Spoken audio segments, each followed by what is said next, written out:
Depuis 1989, des centaines d'acteurs du débat public sont venus échanger avec des étudiants et un public toujours plus large. Année après année, tous ceux qui ont participé à la Cité de la Réussite ont modestement essayé d'apporter leur pierre au débat citoyen.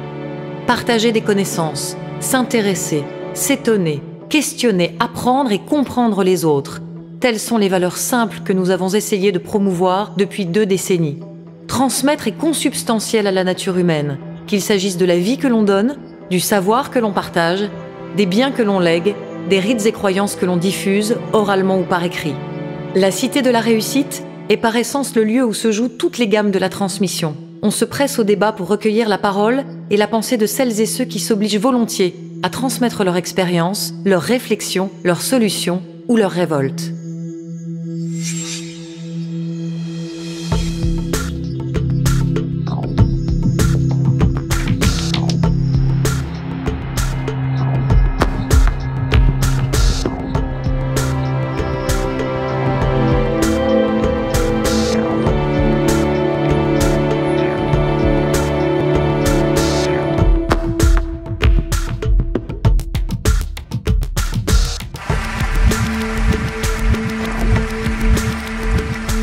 Et bâtir quelque chose ensemble. On est engagé parce que vivre, c'est choisir. Ça veut dire prendre des risques. La réussite ou le succès, c'est une succession d'échecs qu'on surmonte, qu'on contourne. Il faut apprendre à apprendre. J'ai un rêve d'élever l'humanité par la danse. Quelle est l'œuvre d'art qui a pu transformer les gens autant que, je ne sais pas quoi, les 35 heures ou la retraite? Si ce n'était plus la solution McDonald's qui triomphait. Manger la même chose, penser la même chose dans tous les domaines, ça c'est le contraire de la cohésion. Cette mondialisation est au contraire une grande source de diversité. Je crois aux intelligences collectives. On fait partie d'une unité qui s'appelle l'humanité. Je pense qu'on manque plutôt de tolérance, souvent. On peut respecter quelqu'un qu'on n'aime pas, on ne peut pas aimer quelqu'un qu'on ne respecte pas. La France doit comprendre qu'elle est multiple et que la différence est une chance. Chacun sait qu'il constitue un maillon et que si ce maillon faiblit, tout s'écroule. La lâcheté générale à l'égard de la responsabilité politique. Mais l'idée, c'est d'installer que les hommes politiques sont complètement déconnectés des réalités. Nous sommes entrés dans un nouveau siècle et déjà, il est en danger. L'expérience, c'est une lanterne qu'on a dans le dos et qui éclaire le chemin parcouru. La lutte contre l'incertitude, c'est ça notre destin. L'avenir va être absolument passionnant.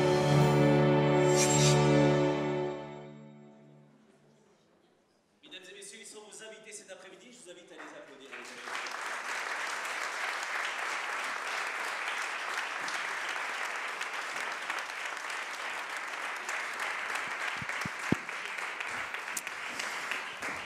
Bonjour à tous, merci de nous accueillir dans votre chambre, dans votre salon, auprès de votre cheminée. En fait, on est en famille ce week-end. Donc, on est dans votre maison de campagne. Merci de nous accueillir. Vous avez invité des gens vachement bien. Enfin, il va falloir qu'ils le prouvent. Mais j'ai un bon a priori. Ce qui est mal barré, je suis journaliste, vous imaginez. Mais on va passer un joli moment. Je suis ravi de vous accompagner. Je m'appelle Nicolas Rossignol. Je suis juste passeur. Mon éducation avéronaise fait que je suis un bon serveur de café, certainement. C'est pour ça que je vais porter les plats cet après-midi. Mais je viens au même niveau que vous apprendre, je viens échanger, je viens partager et j'ai envie qu'il nous raconte beaucoup de choses. J'ai juste 2 consignes à vous donner, comme je l'ai dit à chaque fois sur toutes les conférences ce week-end. Je voudrais juste qu'on prenne ce temps rien que pour nous, que personne vienne nous perturber. Je vous invite à mettre vos téléphones sur silencieux, s'il vous plaît, à ne pas y répondre. On va suspendre le temps, on va apprendre à ralentir ensemble pour se poser les bonnes questions. J'ai une deuxième consigne à vous donner, c'est que la cigarette électronique est interdite dans cette salle. Une fois que je vous ai dit ça, je le dis à chaque fois, mais mon boulot de journaliste est ainsi terminé. Je me remets dans la peau du citoyen que je suis et qui vient apprendre. Ils sont venus partager ce moment et surtout répondre aux questions des étudiants qui sont parmi nous, qui ont préparé cette rencontre à travers des conférences de rédaction, mais au-delà des étudiants qui auront la main très rapidement pour poser toutes les questions. Vous allez, vous, juste après, bien sûr, avoir le plaisir, j'espère, le loisir en tout cas, de poser les questions à tous vos invités. Je voudrais profiter de ce premier tour de table pour les inviter à se présenter, mais surtout savoir comment chacune et chacun répond peut-être à la problématique de cette conférence sur les fondations, vecteurs de transmission des valeurs de l'entreprise. Qui êtes-vous et selon vous, comment vous, votre entreprise, votre fondation transmet des valeurs? Je vais vous poser la question, Marie-Aimée Bic-Dufour. Merci d'être à nos côtés. Je commence par vous. Vous êtes la directrice déléguée de BIC et présidente de la fondation BIC. On va vous passer un micro. Vos camarades vont vous passer le micro juste à côté. Selon vous, votre fondation transmet quelles valeurs? Quelles sont les valeurs d'entreprise BIC? Je vous laisse vous présenter. Donc oui, moi j'ai une double casquette. Je suis à la fois directeur général délégué de BIC depuis 20 ans et puis présidente de la toute jeune fondation d'entreprise BIC puisqu'elle a été créée en 2016. Alors, pourquoi une fondation? On s'est aperçu qu'on avait une grande tradition de donation de produits d'abord. Je pense que tous vous connaissez les produits BIC. Donation des dons financiers et même du temps de nos employés. Et ces donations, elles étaient faites au travers du monde, mais sans réel fil conducteur. Avec la fondation d'entreprise BIC, on a voulu pouvoir diriger les dons vers l'éducation, puisque c'est le thème de la fondation.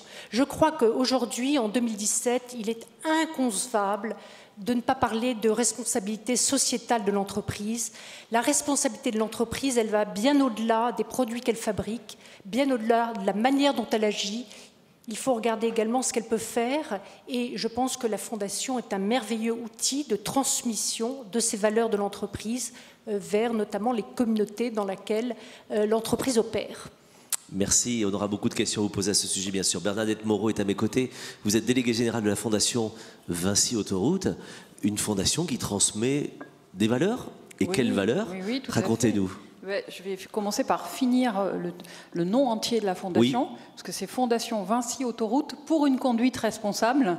Et là, ça prend tout son sens. Et ça raconte tout. Puisque, voilà, ça raconte tout, puisque l'idée, bien sûr, la transmission, elle est bien là. L'idée de la Fondation Vinci Autoroute, elle est venue en 2011. On a été créé en février 2011. Oui. Alors, on a été créé suite à 3 accidents dramatiques qui ont entraîné le décès de 3 collaborateurs qui s'étaient fait percuter au volant par des conducteurs qui s'étaient endormis. Et donc, ça a mis en exergue le risque de somnolence au volant, qui est un risque très important. Oui. Et c'est notre cheval de bataille avec d'autres sujets, bien sûr, sur la sécurité routière. Et la sécurité routière et plus largement la conduite responsable, parce que j'aurai l'occasion, bien sûr, de le décrire. La conduite responsable, ça porte aussi sur bien d'autres sujets. C'est un sujet éminemment de transmission et d'exemplarité. Et c'est bien de le rappeler ici. Merci beaucoup. Je reviendrai vers vous, Marianne, un peu plus tard, mais je voulais demander à Rémi Boyer, qui est directeur des ressources humaines du groupe Corian, ce qu'il fait autour de cette table ronde. Vous êtes perdu, Rémi, c'est ça? Bon, d'accord, un petit clin d'œil dans cette table ronde sur la transmission, une seconde d'émotion personnelle, puisque mon père a enseigné dans cet amphi pendant de nombreuses années. Donc, dans une table ronde sur la transmission, je me devais de rappeler ce souvenir. C'est un joli clin d'œil, lui qui m'a toujours reproché de ne pas être universitaire, voilà, au moins pendant 1 heure, je le serai devant vous. Alors, Corian, c'est le leader européen des maisons de retraite et de cliniques de soins de suite. Et donc, pour nous, évidemment, la transmission, j'y reviendrai tout à l'heure plus en détail, est au cœur de notre activité quotidienne.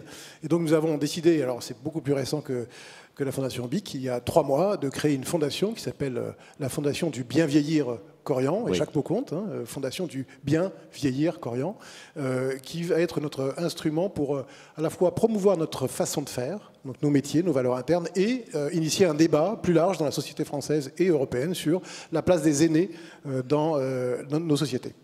Merci beaucoup. Un autre qui s'est planté certainement, bon, il est venu, il est là, on ne peut pas le renvoyer, mais Serge Guérin, vous êtes sociologue. Que fait un sociologue autour de cette table ronde?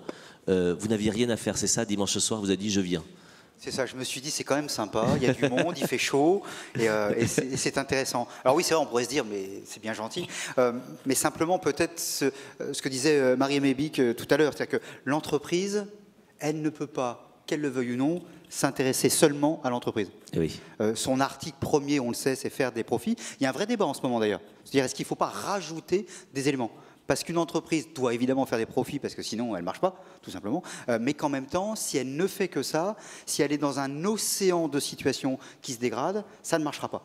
Et donc, elle est un acteur d'un grand système qui s'appelle une société, avec des contradictions, avec tout ce qu'on voudra. Et sans doute que les fondations, ce système de fondation, est bien une manière très concrète d'aborder autre chose. Ce n'est pas le cœur de l'entreprise, point d'interrogation.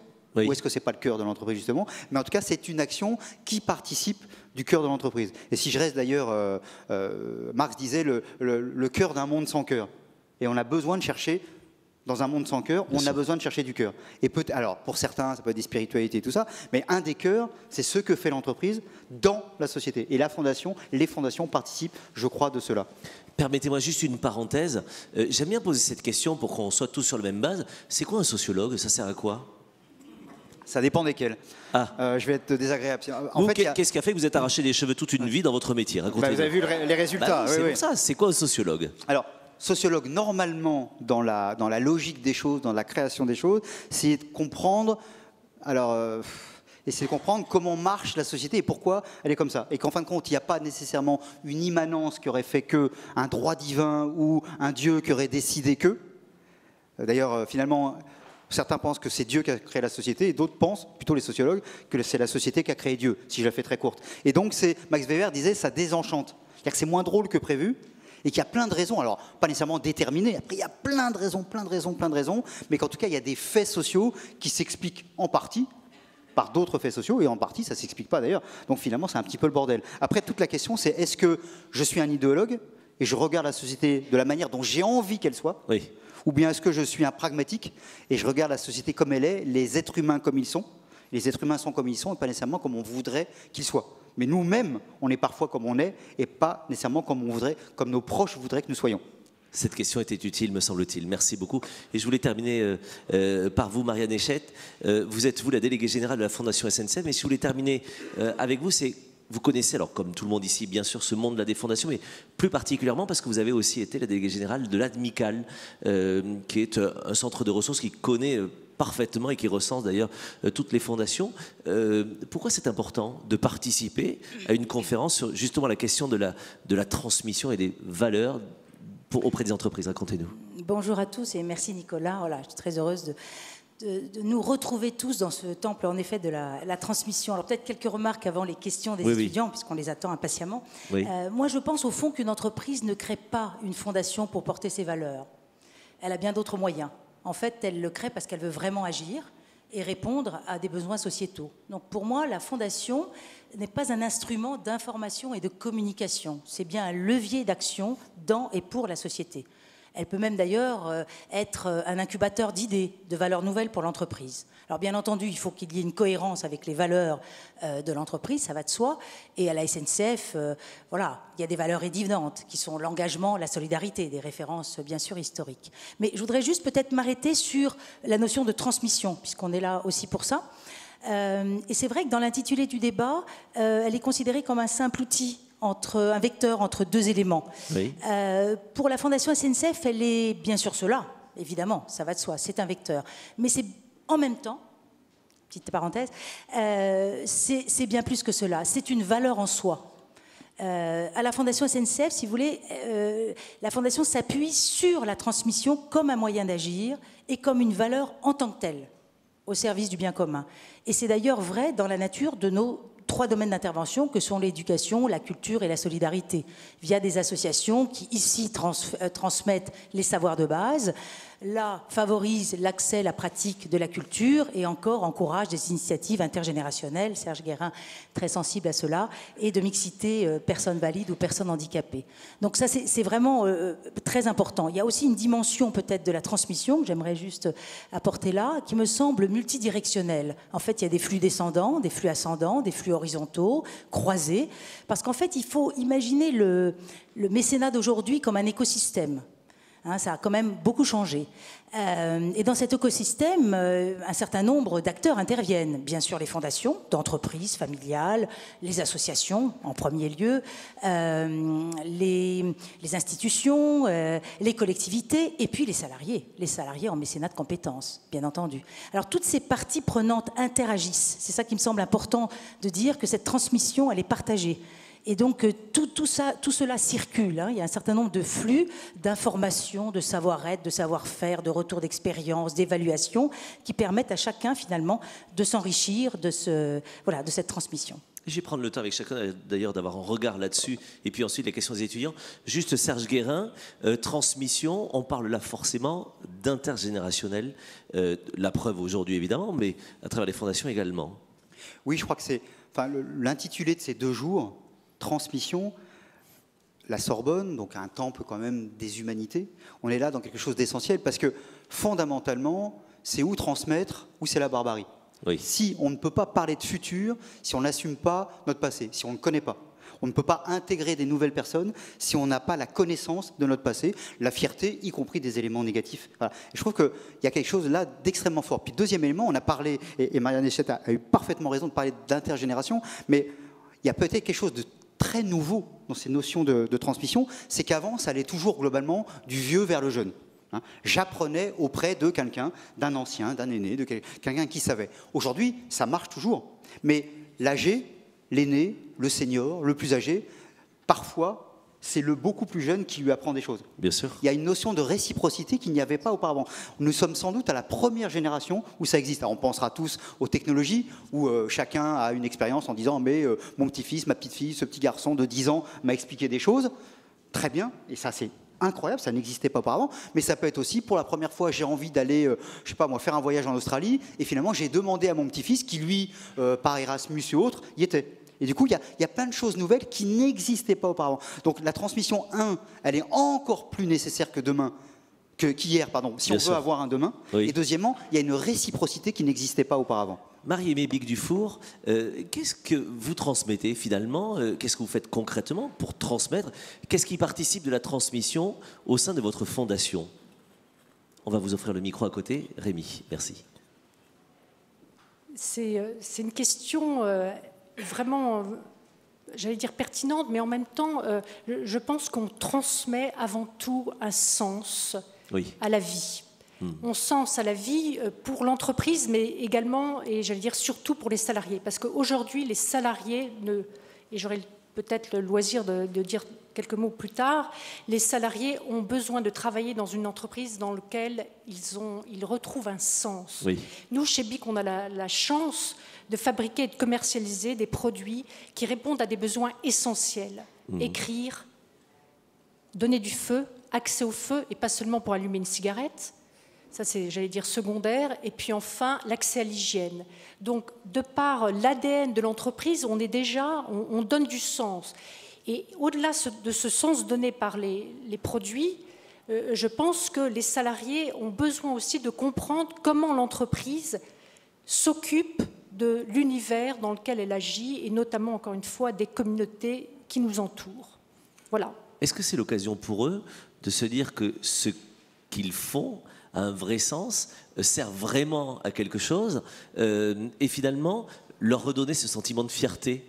Oui, le sentiment de fierté, le sentiment de responsabilité aussi, parce que la responsabilité est une de nos valeurs clés, et je pense qu'on veut impérativement donner aux salariés la responsabilité de ce qu'il fait, pour qu'il trouve de l'intérêt à son travail. Donc quand il a des responsabilités dans son travail, quand il comprend aussi que ce sur quoi il agit, finalement, ce sont des produits qui ont un sens, encore une fois, qui sont des produits responsables, tout le monde y trouve son compte. On vient chez vous, Bernadette Moreau, on a entendu l'exemple tout à l'heure, c'est un vrai cri du cœur, c'est une vraie demande des salariés, des collaborateurs, d'aller plus loin dans l'engagement de l'entreprise, de faire autre chose. Cette fondation est née là-dessus. Quelle est la transmission? Qu'est-ce qu'ils transmettent dans la fondation? Qu'est-ce que vous faites de si concret qui fait leur fierté? Alors en fait, il y a deux aspects. Il y a effectivement la transmission qui est transmise, qui est donnée par les collaborateurs eux-mêmes, qui sont, de par leur métier, très orientés vers la sécurité, puisque c'est leur quotidien. Ils passent leur vie, pour la plupart, à être sur le réseau autoroutier, à sécuriser l'autoroute, à aussi être les premiers quand il y a un accident sur place. Donc ils touchent de très près le risque d'accident. Ils le touchent aussi eux-mêmes, parce qu'eux-mêmes sont quelquefois en risque. Et donc déjà, effectivement, ils ont tout à fait la possibilité de mesurer l'importance de la vie, l'importance de la sécurité, l'importance de la mobilité en sécurité, puisqu'on est un acteur de mobilité, mais surtout un acteur de mobilité qui veut faire en sorte que ses utilisateurs roulent en toute sécurité. Donc il y a la transmission via les collaborateurs, dont ils sont, je pense qu'ils sont très fiers de ce que fait la Fondation. Il y a un autre aspect qui me paraît très important aussi en termes de transmission, et dont les collaborateurs sont aussi très fiers, c'est que nous travaillons avec beaucoup de chercheurs. C'est un des axes majeurs de l'activité de la Fondation, pour améliorer les connaissances en matière de conduite, de comportement des conducteurs, puisque c'est essentiellement sur le comportement des conducteurs que nous travaillons.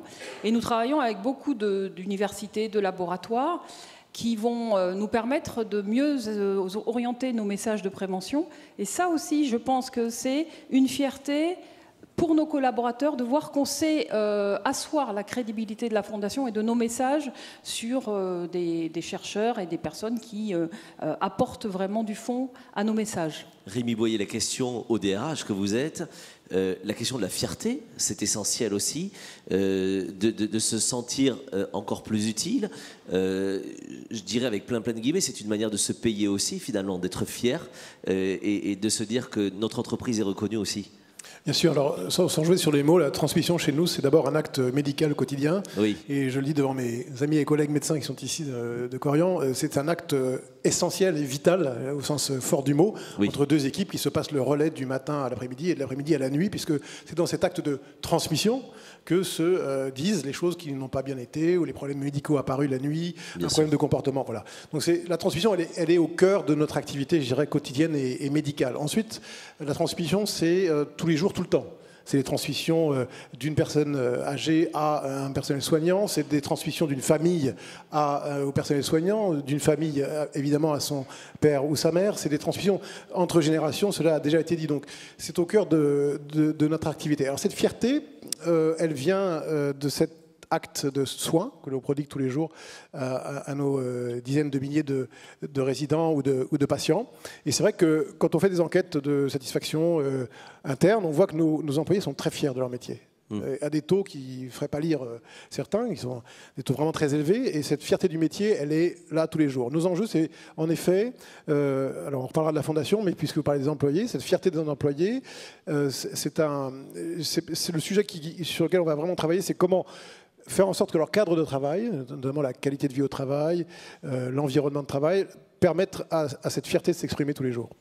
Marianne Échette, vous allez là-dessus également, parce que vous leur offrez le moyen d'être fiers pour les salariés et les collaborateurs SNCF, parce que vous leur offrez la possibilité de transmettre à travers leurs compétences. Racontez-nous en fait comment vous leur offrez ce moyen-là. Oui, alors si vous me posez la question comme aux autres, qu'est-ce que vous transmettez? Moi j'ai envie de dire qu'on transmet l'envie de s'engager. Oui. Et qu'on leur donne le pouvoir de s'engager. Voilà. Cette valeur d'engagement du groupe, bien entendu. Et il me semble que l'engagement, au fond, ça ne se décrète pas. Ça se construit. Il faut le pratiquer. Et donc, on donne l'occasion, en effet, aux salariés de l'entreprise, via ce très beau dispositif qui s'appelle le mécénat de compétences, bien sûr, vous le connaissez, qui permet aux salariés, finalement, sur son temps de travail, de donner du temps à une association. Donc, il y a le bénévolat, c'est sur le temps libre, et 14 millions de bénévoles en France, on est un grand pays très généreux. Et il y a beaucoup d'entreprises qui ont donc développé ce mécénat de compétences permettant aux salariés, sur leur temps de travail, donc de s'impliquer. Ce qui n'est pas toujours simple, dans la vie active, on n'a pas toujours, entre 30 et 50 ans, parfois, le temps de s'engager. Donc l'entreprise, elle va au-delà du soutien financier, elle permet à ses salariés de le faire. Donc ce qui a été le cas, évidemment, à la SNCF depuis 4-5 ans, et mes équipes qui sont là à défendre ce dispositif tous les jours, puisqu'aujourd'hui, il y a 2000 salariés de la SNCF qui ont rempli une mission d'intégration d'intérêt général sur leur temps. Alors, chaque salarié peut bénéficier de 10 jours par an sur son temps de travail pour remplir une mission. Il y a aujourd'hui donc 2000 salariés, il y a 110 associations sur tout le territoire qui proposent des actions, soit des missions d'expertise, métier, soit des missions d'accompagnement, de parrainage, puisque chaque salarié a des envies différentes. Mais voilà, je pense que l'engagement, il faut pouvoir aussi proposer aux salariés, si vous voulez, quelque chose de facile. Voilà, chacun a son job, et donc il faut pouvoir, voilà, on me dit que l'étudiante doit poser ses questions, c'est ça? Non? Oui, alors je m'arrête. Non, mais je voulais surtout pas le montrer, en fait. Voilà. Excuse-moi, Nicolas. C'est loupé. Hein. Non, c'est simplement, voilà, faciliter l'engagement. Voilà, donner la possibilité de s'engager. C'est vraiment ça ce qu'on souhaite faire et transmettre. Je vais justement laisser la parole à notre panel d'étudiants et d'étudiantes en particulier. Ce soir, le panel est exclusivement féminin. Mesdames, j'ai plus le droit de dire mademoiselle, donc je vais dire mesdames. Votre première question, je vous invite déjà à vous présenter. Donc, et peut-être même à vous lever, puisque vous êtes filmé pour les médias internationaux, en fait. Salle de bain magazine et Fondation Magazine aussi, enfin voilà. Donc... bonsoir, donc, je m'appelle Anaïs. Ma première question, donc, on a compris que la Fondation véhiculait les engagements, les valeurs d'une entreprise. Vous avez mentionné le mécénat de compétences, mais concrètement, qu'est-ce que c'est une fondation? Et finalement, quels sont les leviers d'action que vous pouvez utiliser? Merci pour la réponse. En tout cas, c'était, on a senti un enthousiasme dingue. Non mais vous rigolez, elle vous bouscule avec la question et personne ne lui répond. Je vais me fâcher. Qui prend la parole? Rémi. C'est très simple. Nous, on est tout récent, on est tout jeune. On a 3 mois. Donc, néanmoins, ce qu'on veut faire, on veut transmettre ce que nous savons et nos valeurs vers l'extérieur de la société. On est dans un pays où le débat sur le vieillissement ou sur l'âge prend de plus en plus d'importance, ne serait-ce que pour des raisons démographiques, et ça ne va pas s'arrêter vu la composition démographique de notre pays et de nos pays européens. Donc l'idée que nous avons, c'est nous avons transformé un institut qui s'appelait l'Institut du bien vieillir, qui était un institut de recherche fondamentale, appliquée, sociétale, médicale, sociologique, en une fondation qui s'appelle donc la Fondation du bien vieillir Corian, pour inviter en fait nos partenaires, nos parties prenantes, ça a été dit auparavant, à réfléchir à ce débat sur la place de l'âge, sur la place des seniors, sur la place des aînés dans nos sociétés et ce que nous voulons collectivement en faire. Parce que en tant qu'opérateur de ce secteur, nous avons bien sûr, ça a été dit, à faire notre métier, et c'est d'abord la première responsabilité vis-à-vis de nos clients, c'est-à-dire de bien délivrer le service attendu, mais au-delà de cela, nous voyons bien que ce débat prend une importance de plus en plus forte dans notre société. Et notre fondation va servir de fer de lance, d'aiguillon à cette réflexion. Je donnerai juste un exemple qui est des études sociétales ou sociologiques que nous menons avec l'Ipsos, par exemple, pour qualifier cette notion de vieillissement, ou encore des études médicales très poussées avec nos médecins et le monde académique sur, par exemple, ce qu'on appelle dans le jargon les thérapies non médicamenteuses qui permettent de prendre en charge des démences ou des maladies neurodégénératives avec d'autres approches que la seule approche médicamenteuse. Bernadette Moreau, je vous invite à répondre. Oui, alors nous, comme je l'ai dit tout à l'heure, on a créé la Fondation en février 2011, donc on a un peu plus de recul. Et pourquoi on a voulu créer cette fondation? Je l'ai dit tout à l'heure, on a eu des accidents dramatiques. Et en fait, ce dont on se rendait compte, c'est que en tant qu'opérateur d'autoroute, exploitant d'autoroute, on avait tout à fait la maîtrise de l'infrastructure, la maîtrise de l'exploitation de l'autoroute. En revanche, on a très peu de moyens de faire évoluer les comportements des conducteurs. Et on s'est dit que sur ce sujet-là, il y avait vraiment un manque, que ce n'était pas le rôle direct de l'entreprise de travailler sur ces aspects-là, mais par contre, qu'il y avait vraiment des choses à faire en termes d'amélioration des connaissances, je l'ai dit, donc un financement de la recherche, et c'est une part très très importante de notre activité. En termes de faire savoir, de sensibilisation, là aussi, il y avait d'autres acteurs qui existaient, mais on avait le sentiment que des sujets comme la somnolence, l'inattention au volant n'étaient pas suffisamment... on n'évoquait pas assez ces sujets-là et qu'on pouvait le faire. Et puis, troisième aspect, on s'est dit aussi qu'un acteur comme Vinci Autoroute pouvait mettre des moyens pour partager cette volonté de faire changer les choses et d'améliorer la conduite et le comportement en général avec d'autres acteurs de la sécurité qui sont des associations. Et là, on apporte des moyens financiers, de la logistique. Marie-Aimée Bigrifour. Je vous ai pas dit que L'objet de la fondation d'entreprise BIC, c'était l'éducation. C'est une fondation d'entreprise pour l'éducation. L'éducation, c'est un thème extrêmement vaste. Oui. Et nous avons retenu parmi ces thèmes 3, on va dire, sous-thèmes. Le premier, c'est la lutte contre le décrochage scolaire.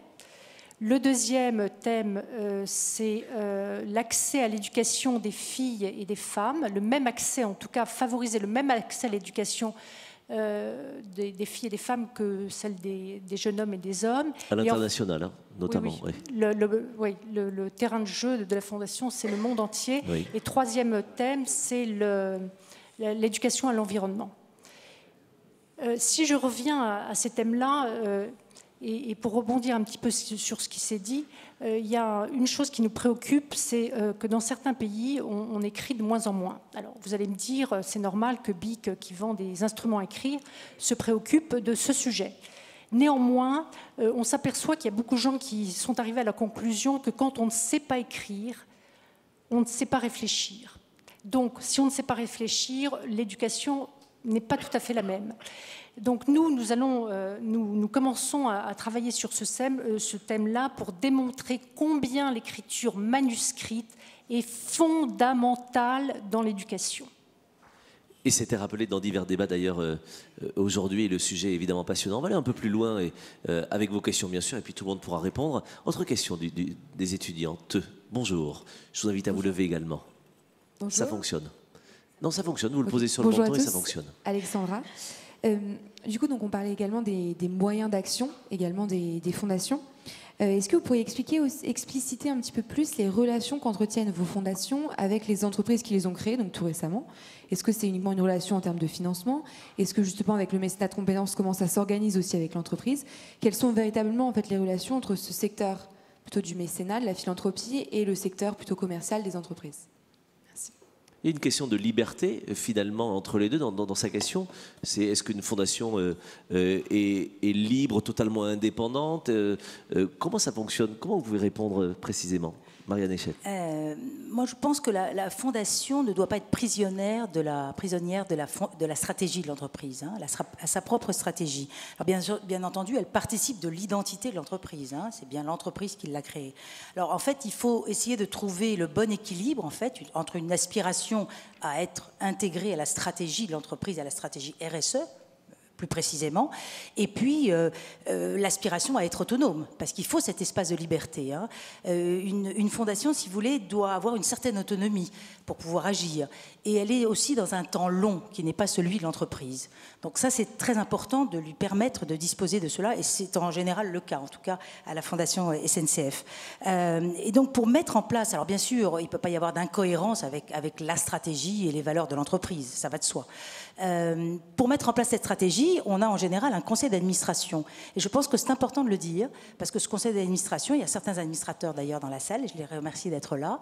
En fait, ils représentent à la fois la direction de l'entreprise, les représentants du personnel, les syndicats, et puis des personnalités qu'on appelle qualifiées, c'est le terme consacré. Et ce sont des personnalités de la société civile, on en parle beaucoup aujourd'hui. Et ça, c'est important parce que ça nous challenge. Ce sont des gens qui viennent de tous les univers, hein, de l'art, d'une autre entreprise, d'institutions, voilà, de la presse également. Voilà. Et ça, c'est important d'avoir cette diversité dans le conseil d'administration pour pouvoir voilà, être bousculé, challengé. Un des administrateurs utilise ce terme fragmenté. Voilà, avoir une pensée qui est fragmentée par ses apports. Donc ça me semble très très important. Ça nous remet en cause en permanence et c'est une construction permanente. Voilà. Et alors, j'aime bien utiliser peut-être ça dépend des fondations.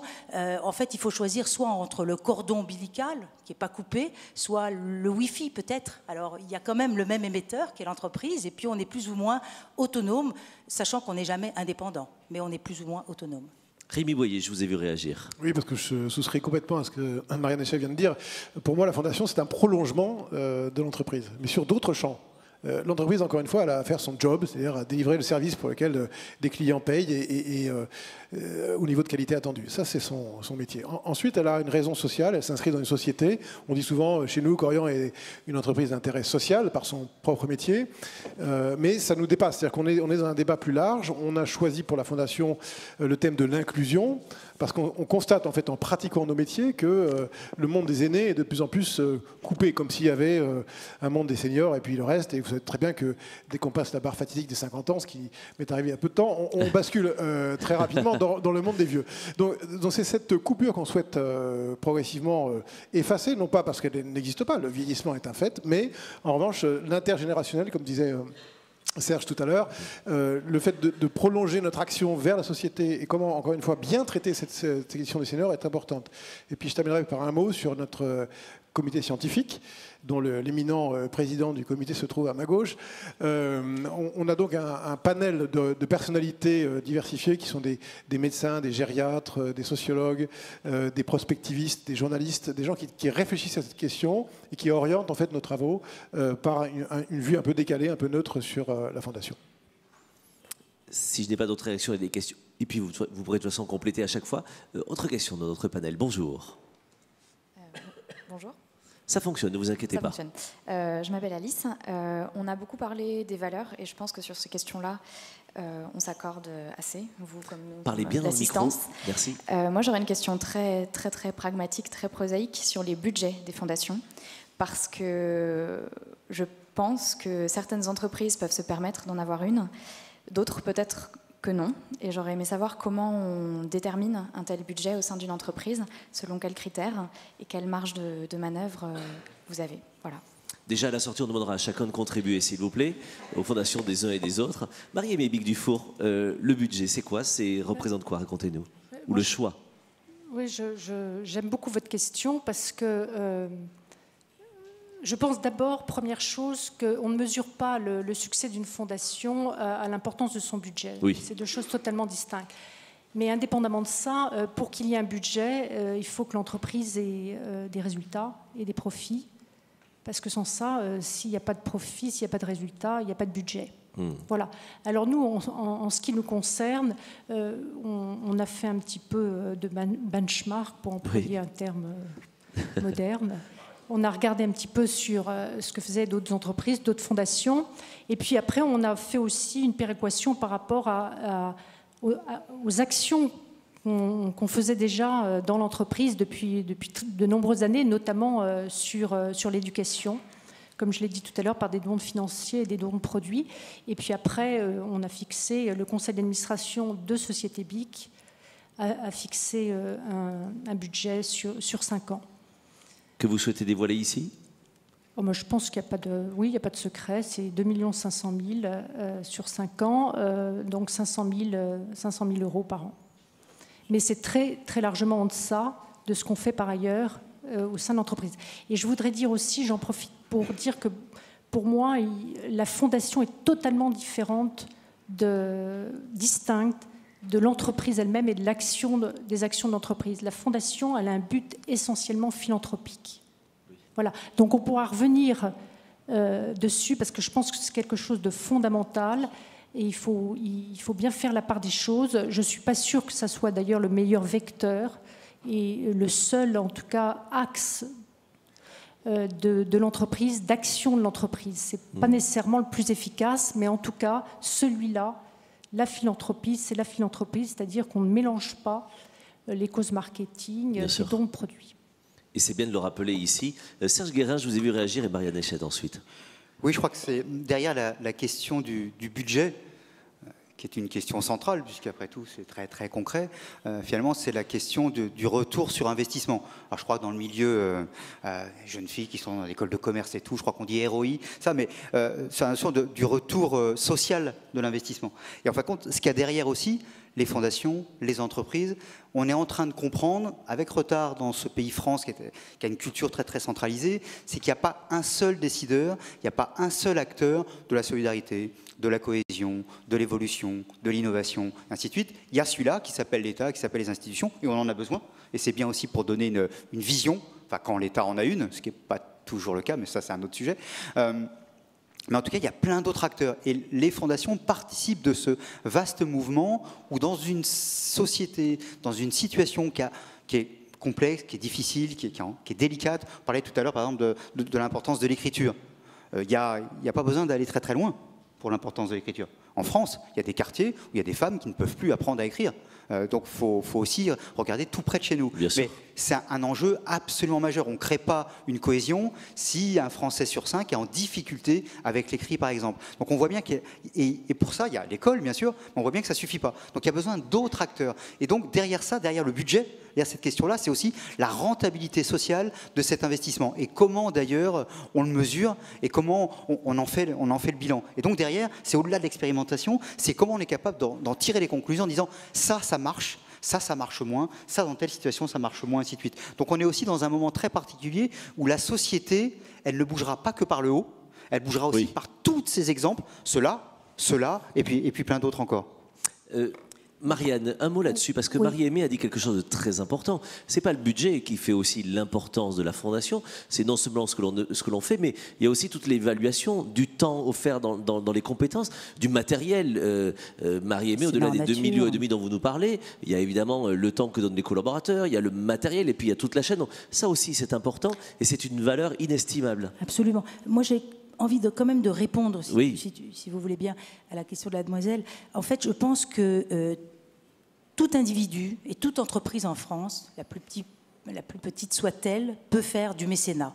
Alors, je distinguerais mécénat et fondation. Fondation, c'est une structure juridique pour faire du mécénat. Peu importe, oui. D'accord ? Donc voilà, il n'y aura jamais 3 millions de fondations, mais il peut y avoir 3 millions d'entreprises, ou bien plus, qui font du mécénat. C'est tout à fait possible. Et je connais moi-même des TPE, enfin, je reprends ma casquette amicale, où vraiment on est allé dans les régions essayer de convaincre chacune des petites entreprises de 2, de 3 personnes. Elles peuvent faire du mécénat en donnant 100 €, 200 €, 500 €. C'est du mécénat. Bien sûr. Il n'y a pas besoin d'avoir des budgets de 5 millions d'euros, comme la Fondation SNCF, qui d'ailleurs a progressé dans son budget. Quand je suis arrivée, on était à 2 millions, puis 3 millions, puis 5 millions. Peut-être s'arrêter là un certain temps, mais 5 millions par an pour 5 ans, donc bien 25 sûr. Millions sur 5 ans. Voilà. Donc c'est simplement important de dire, c'est vraiment important de dire que chacun de nous est en capacité de donner. Oui. Voilà. Et on le fait d'ailleurs individuellement également. Après, au-delà du soutien financier, il y a en effet du mécénat en nature, des produits, et puis surtout le mécénat de compétences dont on pourra reparler. Notre conférence pourrait très bien s'appeler le mécénat, vecteur de transmission des valeurs de l'entreprise, parce qu'en effet, on parle là de structure juridique, mais il y a d'abord ce que ça transporte, c'est le mécénat. Je me permets une parenthèse, mais qui est intéressante, je l'espère en tout cas pour tout le monde ici. Quand on parle de l'ADMICAL, ADMICAL, c'est vraiment un centre de ressources juste dingue pour connaître la majorité des fondations en France. Donc si vous avez besoin un jour de chercher, de même les chercher, les rencontrer par thématique, vous cherchez ADMICAL, ADMICAL, et vous avez toutes les infos. Il y a même un annuaire chaque année des fondations, il y a des formations, il y a des conférences. Donc je vous le dis juste parce qu'on parle là de mécénat, mais c'est utile parfois aussi d'avoir des outils. Il me semble que l'ADMICAL est celui qui recense tout, au-delà évidemment de la Fondation de France, bien sûr, et de l'Institut, enfin plein, mais en tout cas c'est intéressant de se le dire. Rémi ? Pour répondre à la question en un mot, donc le budget de la Fondation Corian est en construction puisqu'elle est toute récente, mais on ne devrait pas être très loin de la Fondation BIC. Et principalement, les 4 axes de travail, c'est donc l'inclusion est le thème principal. On va surtout financer des études via des instituts ou des partenariats académiques avec 4 sujets d'études. Le premier, c'est l'inclusion par l'utilité. Oui. Donc l'utilité sociale des aînés. Le deuxième, c'est l'inclusion par l'autonomie, c'est-à-dire travailler sur l'autonomie de l'individu pour qu'il puisse vieillir le mieux possible, le plus longtemps possible. Le troisième axe d'étude, c'est l'inclusion par le sport, comme autre axe de maintien de l'autonomie. Et puis le dernier axe qui est plus tourné vers le mécénat de compétences, c'est l'axe de l'inclusion par la solidarité, c'est-à-dire comment nos propres salariés vont pouvoir s'impliquer dans des actions de mécénat à l'extérieur de l'entreprise. Merci beaucoup. Bernadette, le budget et cette question financière qui vous était posée. Oui, alors bien sûr, moi je souscris à tout ce qui a été dit. C'est vrai que ce n'est pas forcément la somme, le budget de la Fondation qui fait sa valeur, bien loin sûr. De là. Pour la Fondation Vinci Autoroute, on a un budget de 2 millions d'euros par an. Mais ce que je pense important en termes d'efficacité, enfin... de nos actions, c'est bien sûr qu'avoir un budget conséquent, ça aide à mettre en place des actions importantes.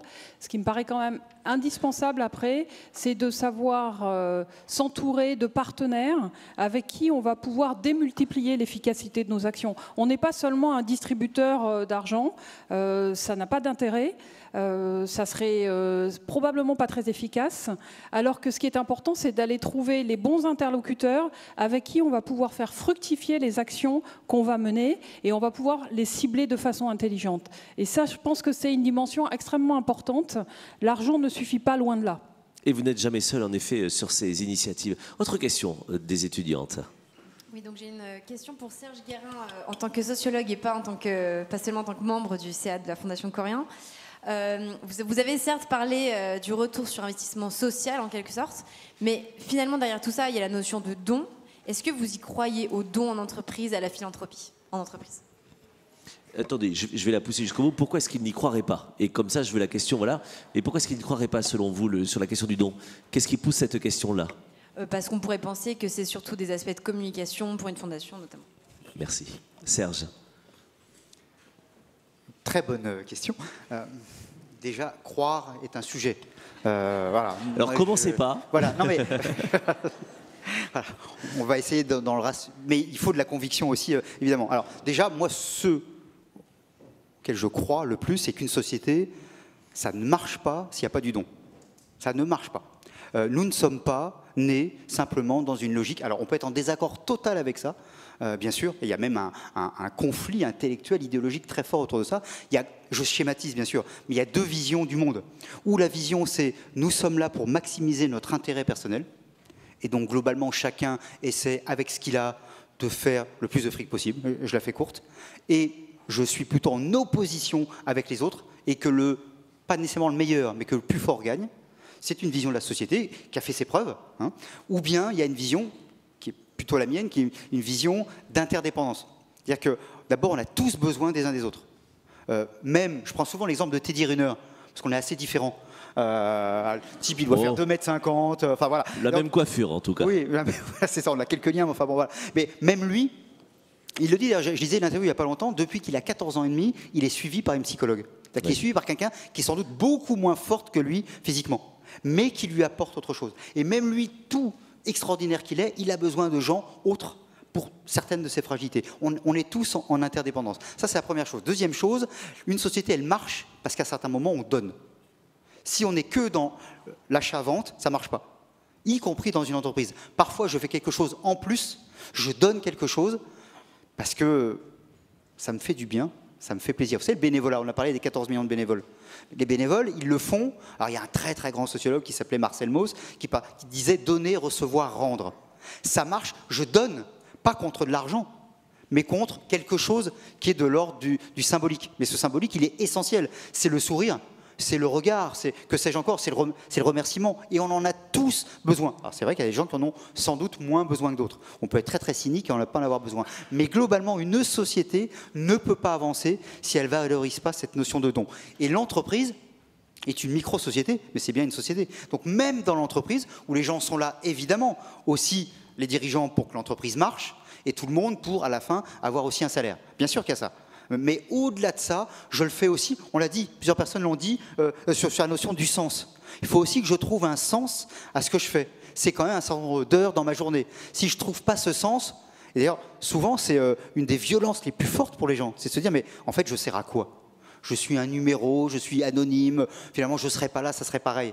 Il y a des gens, moi je dirige un master qui forme des directeurs des établissements de santé, j'ai des personnes qui viennent sur le tard, 40, 45 ans, 50 ans, 55 ans, qui disent, en fait, ce que je fais jusqu'à présent, j'ai l'impression que ça ne sert à rien. J'ai besoin de sens. Donc le don, oui, il y en a. Et je prendrai juste un exemple parmi plein d'autres. Regardez la notion de don de RTT qui s'est développée dans quelques entreprises autour d'un salarié qui aide parce qu'il a un enfant qui est en situation de handicap, parce qu'il a un parent qui est touché par une maladie liée au grand âge, et qui va accompagner ces personnes. Et des salariés autour se sont dit, mais notre ami, là, notre collègue, il a besoin de jours, nous on en a quand même pas mal, on lui en donne.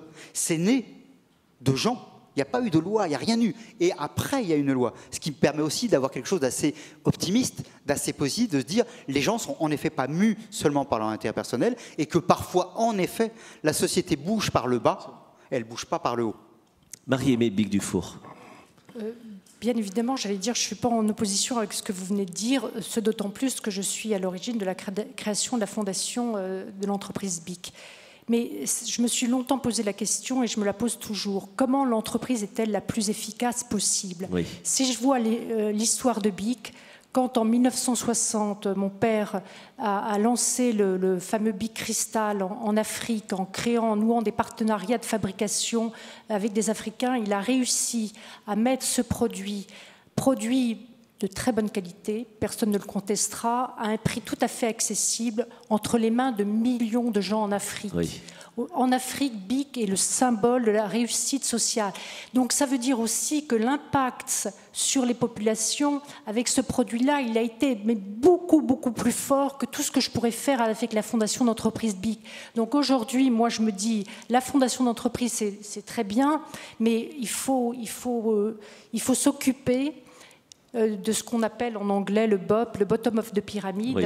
C'est-à-dire de ce que font très très peu les entreprises occidentales, c'est-à-dire qu'il faut regarder les milliards de personnes qui n'ont pas accès aujourd'hui aux produits que vous trouvez tous les jours.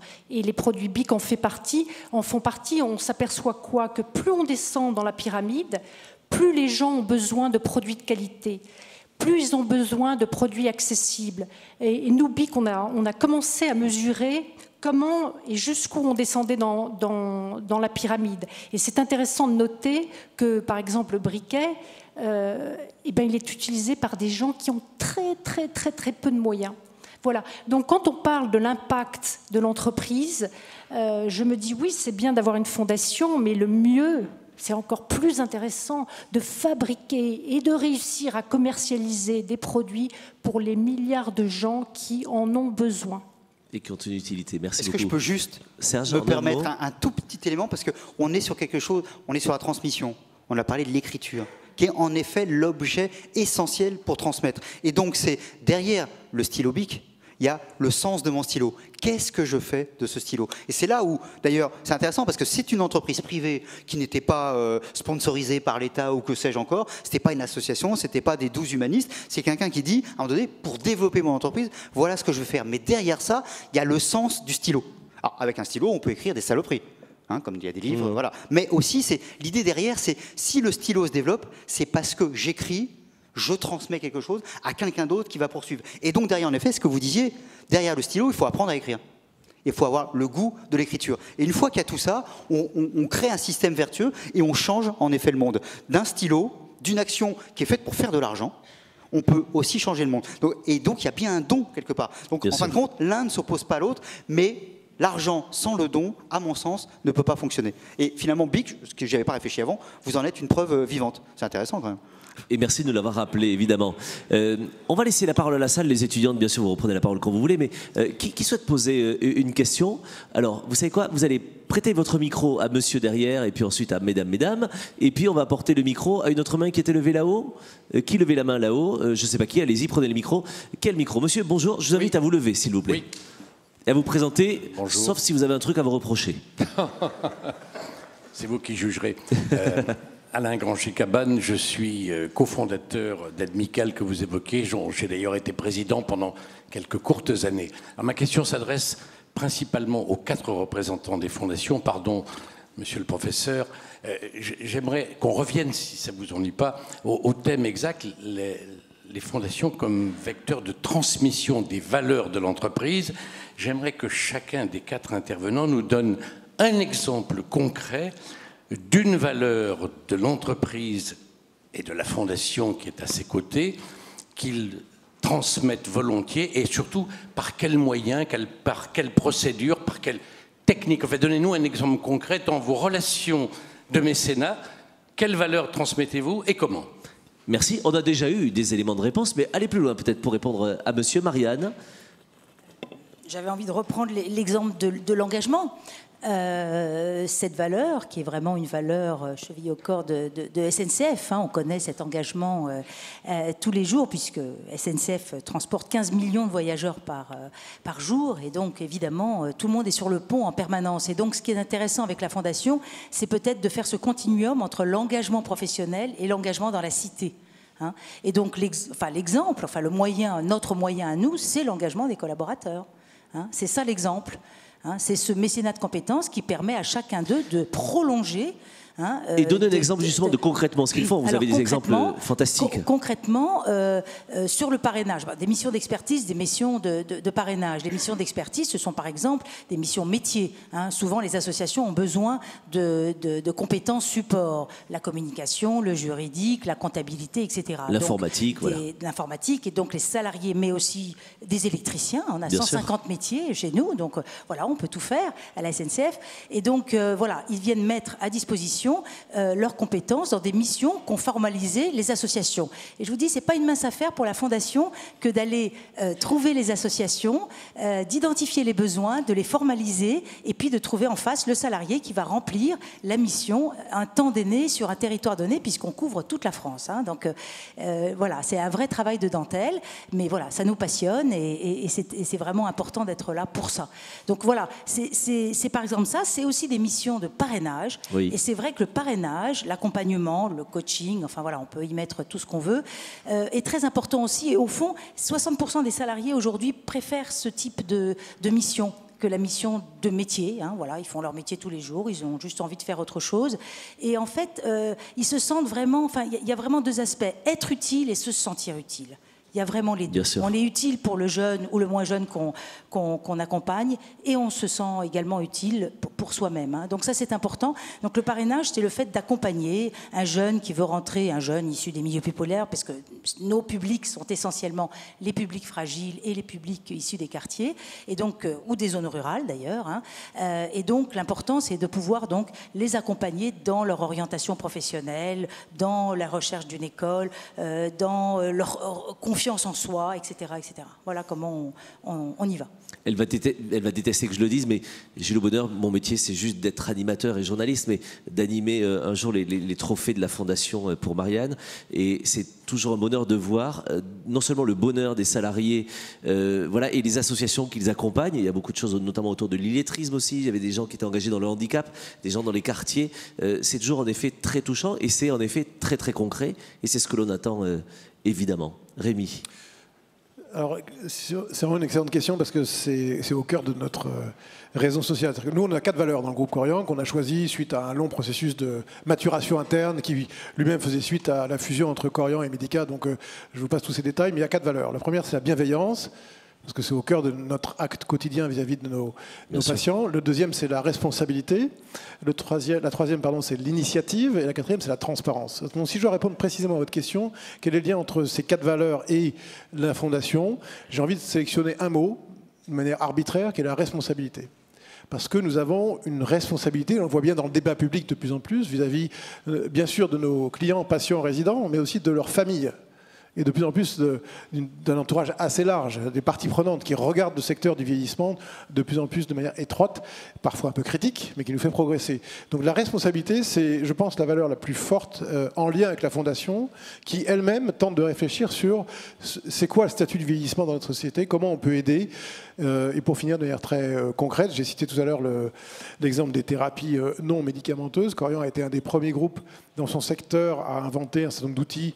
Bon, je ne vais pas rentrer dans le détail, mais comme le chariot Flash, qui est un chariot qui mise sur tout ce qui est non médicamenteux pour aider la personne, notamment les atteintes de la maladie d'Alzheimer, à apprendre à gérer cette maladie avec son entourage. Bon, il y aura plein d'autres exemples à donner, mais vous voyez, c'est faire le lien entre cette responsabilité collective et ce que la Fondation va pouvoir apporter comme études scientifiques, sociologiques, médicales, et puis, bon, peut-être pour finir, par... L'idéal, ce serait que tous les salariés du groupe Corian, des 47 000 salariés en Europe, portent ces valeurs, et notamment la responsabilité, comme étant une sorte de prolongement, comme je l'ai dit, de la Fondation. Marie-Aimée, pour répondre à monsieur. Oui, alors nous, l'entreprise BIC a 5 valeurs, dont la responsabilité. Elle a également l'éthique, l'esprit d'équipe, la simplicité et l'ingéniosité. Et il se trouve qu'au sein de notre conseil d'administration de la Fondation d'entreprise BIC, nous avons Runa Khan qui nous a expliqué, démontré combien l'éthique était quelque chose de fondamental dans les projets et combien, grâce à l'éthique, on avait un effet de levier. Donc, ce que nous voulons faire, très directement, très simplement, c'est justement d'intégrer cette problématique éthique dans tous nos projets de la Fondation pour avoir l'effet de levier maximum dont nous parle Runa Khan. Bernadette, votre regard? Alors, chez Vinci Autoroute, on a bien sûr une valeur extrêmement importante qui est celle de la sécurité, je l'ai dit à plusieurs reprises, et ça se traduit bien sûr par des engagements des collaborateurs qui sont un peu du même registre que ceux que Marianne a développés, donc je ne vais peut-être pas donner cet exemple-là. Ce que je vais donner comme autre exemple, c'est l'engagement de certains salariés auprès d'étudiants qui sont au sein d'une association qui s'appelle Enactus. Je ne sais pas si probablement certains des étudiants la connaissent. Et donc la Fondation Vinci Autoroute est partenaire d'Enactus depuis sa création. Et donc Enactus, pour ceux qui ne connaissent pas, c'est une association d'étudiants qui promeut l'entrepreneuriat social de la part des étudiants qui doivent donc mettre en œuvre des projets d'entrepreneuriat. Les collaborateurs de Vinci Autoroute participent à ces actions en soutenant, en étant tuteurs de ces étudiants et en les aidant à mener à bien leurs projets sur des problématiques d'accès à la mobilité et de sécurité. Merci beaucoup. Madame, bonjour, vous avez le micro. Et puis on va faire circuler le micro à une deuxième personne devant vous. Madame, bonjour. Bonjour, donc Isabelle. Le micro va fonctionner, posez-le sur le menton que l'on vous entende bien. Bonjour, donc une question qui s'adresse à tout le monde en fait, c'est il y a des fondations qui portent le nom de fondateurs et il y a des fondations d'entreprises. Et ma question est-ce qu'il y a une différence de nature dans les missions et dans les valeurs transmises? Est-ce qu'il y a, des territoires différents? Marianne, quand vous étiez à l'ADMICAL, vous avez connu ces fondations, notamment des fondations sous égide de l'Institut de France ou de la Fondation de France, qui portent le nom de grands mécènes, en fait, qui ont décidé de léguer leur fortune et pour l'offrir, évidemment, à travers des actions. Je me permets de donner un exemple, parce qu'il était présent et j'ai eu le plaisir d'avoir une table ronde. C'est Odon Vallée, par exemple, qui a la Fondation Vallée avec son frère. Ils ont décidé de léguer leur fortune, notamment pour aider des étudiants à travers le monde à accéder à des hautes études. C'est une autre démarche, évidemment. On parle aussi de valeurs, mais pas les mêmes. Oui, merci pour cette question. Elle est importante parce que moi, je me rends compte justement depuis quelques années que sur certains partenariats, la Fondation SNCF soutient 1000 projets par an. On a des correspondants dans chaque région. Voilà, c'est pas important pour nous d'être présents dans les territoires et d'être au plus près des réalités locales. C'est pourquoi il y a un certain nombre de projets d'éducation et de culture qui sont soutenus. Et on rencontre de plus en plus comme partenaires des fondations familiales. Avant, chacune était un petit peu les fondations d'entreprise d'un côté, les fondations familiales qui généralement étaient très discrètes. C'était très compliqué d'avoir un contact avec elles, celles qui étaient en particulier sous égide de l'Institut de France, un peu moins de la Fondation de France, mais néanmoins. Et donc de plus en plus on les rencontre. D'ailleurs, la Fondation SNCF, qui est adhérente d'ADMICAL, elle est aussi adhérente du Centre français des fondations. Oui. Et dans le Centre français des fondations, il y a essentiellement des fondations familiales. Et moi, j'apprends beaucoup de ces fondations. C'est réciproque, elles apprennent beaucoup de nous aussi. Elles n'ont pas de salariés, donc elles n'ont pas les mêmes dispositifs d'engagement des salariés, et pour cause, mais elles ont une beaucoup plus grande liberté que nous. Parce qu'elles n'ont pas de compte à rendre à l'entreprise. Et donc, certaines, par exemple, alors on ne sait pas toujours, c'est pas toujours clair. Bon, Fondation Bettencourt, il y en a quelques-unes qui sont très connues et on sait ce qu'elles font. D'autres ont des actions plus discrètes et, par exemple, font des actions dans les prisons. Vous voyez, il y a par exemple peu d'entreprises qui sont sur ce sujet. Il y a la Fondation M6, mais peu le sont. Donc elles osent des choses que les fondations d'entreprises ont plus de difficultés à oser. Et puis elles sont souvent plus en avance que nous parce qu'elles s'inspirent souvent des modèles anglo-saxons, pour certaines d'entre elles, et elles évaluent plus fortement que ce qu'on fait aujourd'hui. Voilà. Donc en tout cas, les fondations familiales, c'est vraiment aussi l'avenir du mécénat en France. Et dans ce que nous dit Marianne, vous pouvez bien sûr, Marie-Aimée, réagir si vous le souhaitez, mais dans ce que nous dit Marianne, il y a le mot discrétion. Et pour le coup, pour bien connaître ce monde-là, en effet, on ne les connaît pas parce que beaucoup de mécènes et de philanthropes sont extrêmement discrets et ne souhaitent pas étaler ni leur fortune ni ce qu'ils font. Ils font, mais ne le disent pas forcément, et c'est souvent tout à leur honneur. Marie-Aimée, c'est un peu une fondation qui porte finalement l'histoire de la famille Bic. Oui, et puis quand la fondation porte le nom de la famille, ça, ça accroît la responsabilité de tous les intervenants. Mais je voulais dire que pour moi, en tout cas notre histoire a démontré que par le passé, quand BIC, BIC donnait, BIC, BICH donnait également de la même façon et le même montant souvent. Et je trouve que l'actionnaire est directement lié à l'entreprise elle-même. Et ce que je souhaite aujourd'hui, en tout cas j'œuvre auprès de l'actionnariat familial pour que les projets portés par la fondation d'entreprise BIC soient également soutenus par la famille BIC. C'est bien de le rappeler. Qui a le micro déjà? Il y a vous avez le micro là-haut déjà? Qui a le micro? Levez-vous, donnez-le là-haut et ensuite monsieur. Bonjour, levez-vous s'il vous plaît, que je puisse vous voir. Bonjour. Bonjour. Vous êtes sous le projecteur, pardonnez-moi. Alors, je suis membre de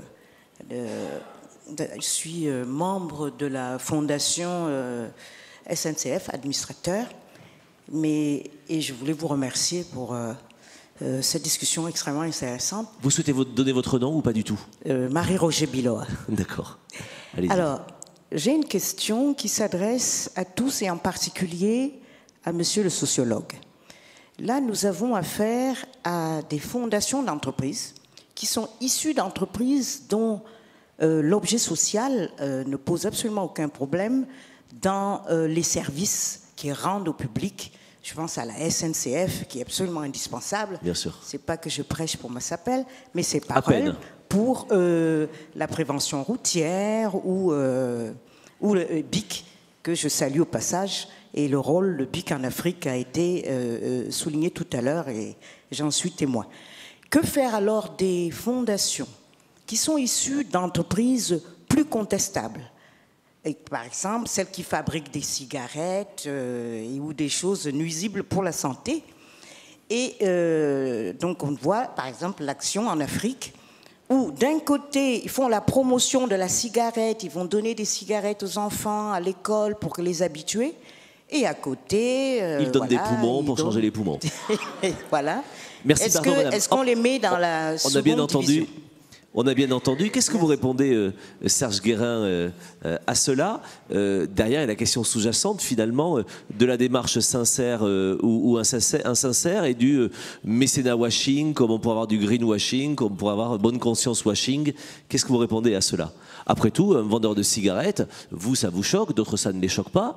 Mais pour autant, on peut avoir cette question, contestable ou pas? Alors déjà, à titre personnel, il y a donc je suis président du conseil scientifique d'une fondation, je suis dans d'autres fondations, mais à titre personnel, il y a des entreprises dans lesquelles je refuserais d'être dans la fondation. Par exemple, par conviction propre. Donc il y a une éthique personnelle d'abord qui doit jouer. C'est le premier élément. Voilà. Donc ça, c'est... Deuxième élément, en effet, bien sûr que dans certains cas, la fondation a d'autres objets que simplement l'intérêt général. Dans les entreprises dont vous avez parlé, il y a un élément en effet de communication. Il y a sans doute des éléments de lobbying. Il y a des éléments même autrement pour vendre des objets qui sont négatifs. Et derrière tout ça, vous posez une question qui est extrêmement importante, qui est essentielle, qui veut dire que tout ne se vaut pas. Il faut toujours faire attention avec le relativisme. Vous savez, Léo Strauss disait si on est trop relativiste, finalement, on va dire que manger l'anthropophage, celui qui mange un autre homme, c'est juste une affaire de goût. Ben non, c'est pas une affaire de goût. Il y a des règles. Voilà, dans une société, on a besoin de règles. Il y a des choses qu'on fait et des choses qu'on ne fait pas. Et si on veut qu'une société dure soit durable, il y a aussi des interdits et qui sont absolument majeurs. D'où d'ailleurs la notion de transmission. Jusqu'où on transmet et jusqu'où on fait aussi évoluer certaines traditions. Il y a des traditions, oui, mais dans cette culture-là, on a toujours fait ça. Et oui, mais si par exemple, prenons l'excision. on a toujours fait ça. Oui, mais si on considère par des valeurs, qui peuvent être des valeurs occidentales d'ailleurs, mais qui sont des valeurs universelles aussi, que c'est pas bien, on peut aller contre cela. Donc transmettre, ça veut dire aussi parfois discuter ce qui est transmis et interdire certaines choses par éthique, par morale, par un autre consensus. Donc bien sûr, vous avez parfaitement raison, il y a des interdits à avoir, on doit avoir chacun d'abord une morale personnelle, et peut-être même qu'on pourrait aller plus loin et se dire, est-ce que certains types d'entreprises qui ne font pas le bien, est-ce qu'elles ont le droit de faire une fondation qui ferait le bien? Je pose la question, je ne dis pas oui ou non. Hein. Marianne, une réaction rapide? Je ne suis pas tout à fait d'accord avec ça. Je ne suis pas tout à fait d'accord parce que je pense qu'au fond, si on gratte un peu, on peut toujours trouver quelque chose qui ne va pas dans nos entreprises. Il y a des banques, je ne nommerai pas lesquelles, elles peuvent avoir été largement critiquées et elles font des choses extraordinaires en termes de mécénat. On prend toujours l'exemple d'une grande entreprise de pétrole. Son activité c'est le pétrole. Alors parfois il y a des catastrophes et voilà, il faut qu'elle répare. Mais elle a une très belle fondation qui fait énormément de choses. Donc quand on parle de malbouffe, alors McDonald's par exemple, j'en parle parce que McDonald's depuis 20 ans, excusez-moi, je défends ces entreprises-là aussi parce que je pense qu'on a tous besoin, et je crois qu'on ne peut pas comme ça porter des jugements aussi, excusez-moi Serge, mais on n'est pas dans l'angélisme en fait. Non, et l'un n'empêche pas l'autre, je veux dire, l'entreprise, elle fait ce qu'elle peut, elle a une responsabilité sociale, elle doit rendre des comptes, mais par ailleurs, elle peut avoir une fondation qui fait le bien aussi. Sûr. Et McDonald's, par exemple, a créé des maisons d'enfants depuis 20 ans, et de parents, proximité de parents, à proximité des hôpitaux, pour les familles qui n'ont pas les moyens d'accompagner des enfants qui sont de longue durée dans les hôpitaux. Il n'y en a pas beaucoup qui font ça. Et je peux vous dire, pour les avoir visités, que c'est juste extraordinaire ce qu'ils font. Alors bien sûr, McDonald's vend ce qu'il vend. Bon, moi, je pense qu'il faut garder raison sur ce type de... Est-ce que juste on peut dire, d'abord, on a le droit tous à la contradiction. Bien sûr. Personne, et moi le premier... 100% quelqu'un de bien ou quoi que ce soit, ainsi de suite. Il y a des choses qu'on s'interdit. Par exemple, jamais de ma vie je mangerai du chocolat blanc parce que c'est dégueulasse. Mais après d'autres ont le droit de. Excusez-moi, c'est le seul que j'aime. Ouais, voilà. Oui, c'est du racisme. C'est le seul endroit où je suis pour l'apartheid. On mélange pas le chocolat blanc. C'est le seul chocolat que j'aime. Alors vous pouvez me détester. Mais après chacun. Voilà.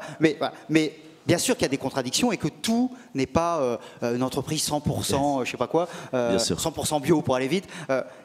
C'est pas le sujet. Mais après, c'est comment, par exemple, si je suis une entreprise qui contribue très fortement à ce qu'il y ait plus de personnes qui aient le diabète et qu'en même temps, je crée une fondation qui permet aux gens qui ont le diabète de s'en sortir. Voilà. Donc, par exemple, si on prend les cigarettiers, on arrive à un moment donné à une limite du système. Mais en revanche, il ne s'agit pas de faire un système où tout serait à 100% bien. Ça n'existe pas. Bernadette veut réagir. N'existe pas. Bernadette veut réagir. On a droit à la complexité, ça c'est sûr. Et personne ne l'a enlevé ici. Bernadette, allez-y. Je voulais faire juste une remarque supplémentaire, c'est que je pense qu'il faut aussi se dire, on l'a dit tout à l'heure, une fondation d'entreprise, c'est là aussi pour donner du sens aux collaborateurs. Ça leur permet de trouver des valeurs qu'ils ne retrouvent pas forcément dans leur activité quotidienne. Et je pense que la présence d'une fondation d'entreprise au sein de l'entreprise apporte aussi des valeurs, une image qui vont avoir une influence sur l'entreprise elle-même. J'ai de nombreux exemples. Je pense qu'il ne faut pas non plus négliger cet aspect-là. Bien sûr. La fondation va aussi amener à être meilleur au sein de l'entreprise. Évidemment. Vous me permettez, alors je ne voulais pas le faire, mais vous m'autorisez. Il se trouve que j'ai une deuxième casquette. J'ai le plaisir, en tant que journaliste et animateur depuis 25 ans, d'animer des événements, mais il se trouve que depuis 12 ans, j'ai changé de vie et j'anime des événements de côté et je passe 50% de mon temps et de mon argent, ça me regarde, sur une association que j'ai créée. Et je me permets de parler des bénéficiaires des fondations, justement pour répondre à cela. Il y a 12 ans, j'ai créé une association qui s'appelle Tout le monde chante contre le cancer, parce que je voulais pas qu'on s'appelle Tout le monde chiale. Donc on est joyeux et on se bagarre contre le cancer et on fait 1000 actions dans 140 hôpitaux. Moi, je suis un bénéficiaire à travers mon association. Les familles et les parents d'enfants, d'adolescents ou d'adultes malades nous contactent, les hôpitaux nous contactent au quotidien. Moi, derrière, je vais voir les fondations. Et vous preniez l'exemple extraordinaire de McDonald's. Peu importe ce que vous en pensez, moi je suis un Aveyronais, vous imaginez, je bouffe de la viande de bœuf, je bouffe de la Ligo, les trucs les plus équilibrés du monde bien sûr, même si je ne suis pas client chez eux. Et vous avez donné le bon exemple. En tant qu'association, je vois ô combien ces maisons de parents sont indispensables. McDo ne vous le dira pas parce qu'ils savent très bien que derrière, ils vont s'en prendre une. Ils ne vous diront pas, mais en revanche, ils ont 9 maisons, bientôt la 10e, qui ont coûté chacune entre 2 et 3 millions d'euros. Et chaque année, pour chaque maison dans le fonctionnement, il y a 300 à 500 000 euros. Ça veut donc dire qu'on est là à des dizaines de millions d'euros chaque année pour héberger des familles en grande difficulté sociale, qui ont des enfants qui sont parfois en fin de vie, et des familles qui ont traversé la France pour venir se faire hospitaliser à Paris, à Bordeaux, à Toulouse, etc. Donc il y a en effet cette utilité-là. Et moi, en tant qu'association de patients, je ne veux pas avoir à juger. Je ne veux pas, quand un patient, quand un hôpital nous appelle en urgence, parce qu'il y a souvent des enfants en fin de vie, puisqu'on travaille beaucoup sur les soins palliatifs, je ne veux pas me dire que quand j'ai une demande de l'hôpital, je ne vais pas demander à ces salauds de cheminots parce qu'ils ont des trains en retard, à ces salauds de vendeurs d'hamburgers parce que je ne sais pas quoi. Sinon, je ne demanderai à personne. Eux, ils ont 1% de trains en retard, on parle que 99% autres. Et donc, je vais voir SNCF, je vais voir McDo, je vais tous les voir parce que mes patients ont besoin de ça et parce que je pense que ce n'est pas à moi de juger. Je suis moi-même pas irréprochable dans ma vie de citoyen, donc je ne vais pas demander aux autres de l'être. Voilà. Permettez-moi juste cette parole d'association de patients. Oui, et puis il faut espérer par rapport à ce que vous disiez, madame, c'est justement que ces valeurs coproduites, dont on parlait tout à l'heure, puisqu'on fait partie de ce grand écosystème, donc on coproduit des valeurs avec tous nos partenaires, et ça permet probablement à un moment donné de faire remonter un certain nombre de valeurs et finalement d'éclairer, d'essaimer, de disperser, de faire entendre une petite musique différente à l'entreprise. Et je pense qu'on a peut-être ce rôle modestement, mais aussi, on peut y participer. Monsieur, bonjour, vous avez le micro, je vous invite à vous lever, à vous présenter, si vous le souhaitez, si vous le pouvez. Est-ce que ça marche? Ça fonctionne, ne vous inquiétez pas. Excusez-moi pour ma voix cassée. Donc, je suis Joanne Gérard, je suis le directeur de la stratégie des organisations au sein d'une association qui gère des établissements médico-sociaux. Ma question est plus peut-être une ouverture. J'entends à travers vos présentations que les fondations interviennent ou n'interviennent pas dans la stratégie de l'entreprise, sont un peu à part, mais en même temps sont très prégnantes.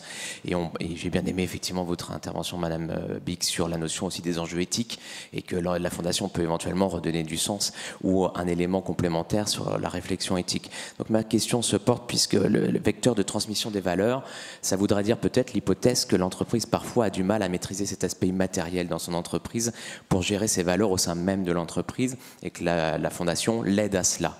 Je mets le côté philanthropique de côté, etc. Du coup, la question que je pose, et Serge en est un éminent représentant, les sciences humaines et sociales, finalement, se retrouvent souvent à travers ces fondations, par ses membres, et le changement de paradigme peut-être pour les entreprises serait l'intégration des sciences humaines dans le pilotage direct des entreprises. Dans vos échanges, on voit finalement on a envie de l'intégrer, mais un peu à part. Voilà, donc j'interroge les dirigeants des entreprises là-dessus. Qui souhaite répondre? J'ai envie de vous répondre exactement le contraire, pardon de la contradiction, mais on est là pour ça. Entre nous, je n'ai pas besoin de la Fondation pour pousser des valeurs chez Korian. Vous connaissez ce secteur, les gens qui sont chez nous sont très engagés. Et ce n'est pas moi qui le dis, ce sont les enquêtes. Je sais que le DRH est toujours un peu suspect, mais néanmoins... Bon, d'accord. Bon, donc honnêtement, s'il n'y a pas de Fondation, ce n'est pas pour cela que les valeurs ne seront pas portées, incarnées par les salariés, qui ont, pour la plupart, vous l'avez rappelé tout à l'heure, ont choisi ce métier. Pour la plupart. Vous l'avez rappelé, il y a des gens qui viennent chez nous parce qu'ils ont 10, 15, 20 ans, d'autres entreprises, ils cherchent un nouvel élan à leur carrière, avec plus de sens, plus de... Bon. Donc la Fondation, bien sûr qu'elle est reliée aux valeurs, c'était la question de monsieur tout à l'heure. Sinon, ça serait complètement désincarné ou ça serait une espèce de chose à côté de l'entreprise. Mais en tout cas, dans notre secteur, je pense que les fondations sont encore une fois un prolongement d'entreprise vers l'ensemble des parties prenantes et des acteurs qui influencent l'entreprise et qui aident aussi l'entreprise à s'améliorer dans sa pratique quotidienne. Bernadette Moreau, pour répondre, vous êtes vous l'exemple que finalement la Fondation était même une demande, une émanation, on a presque des collaborateurs suite à des accidents dramatiques, mais pour le coup c'est un outil, on parle là d'un outil comme plein d'autres outils, mais finalement les collaborateurs vous ont incité à créer un outil supplémentaire. C'était une attente forte des collaborateurs. Il y avait bien sûr l'aspect, je dirais, RH, qui a été traité à l'occasion de ces accidents dramatiques. Mais après, il fallait aller plus loin. Et effectivement, nos collaborateurs nous attendaient beaucoup là-dessus. Je voudrais ajouter quelque chose aussi qui n'est pas forcément une réponse à ce que vous dites, mais ce que vous avez évoqué, mais qui me paraît important, c'est que dans le travail de la Fondation, j'ai beaucoup parlé de sécurité routière, on parlait de transmission aussi tout à l'heure. En travaillant sur la sécurité routière, on travaille sur l'exemplarité, on travaille sur la transmission des valeurs, on travaille sur l'éducation. Oui. Et donc, ce qu'il y a d'intéressant avec l'outil Fondation, c'est de pouvoir travailler sur les leviers qui vont pouvoir générer de l'efficacité, au fond, sur la sécurité routière, mais sur plein d'autres choses. Je vais vous donner quelques exemples. Quand on parle de somnolence au volant, en fait, on parle d'hygiène de sommeil, on parle d'un énorme problème de santé publique qui est le manque de sommeil. Et ça concerne bien sûr la conduite, mais ça concerne plein d'autres thèmes. Ça concerne l'attention, l'éducation, le vieillissement prématuré, enfin, différentes choses. De la même manière que vous parlez d'alcoolisme ou d'usage de stupéfiants, pareil, de drogue, bien sûr.